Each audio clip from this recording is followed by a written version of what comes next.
Hey everyone, in this video I will guide you how you connect Logitech G920 with Xbox.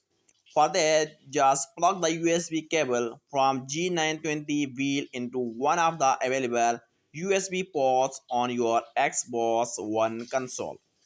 Turn on your G920 racing wheel.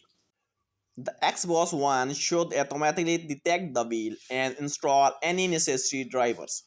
This process may take a few moments.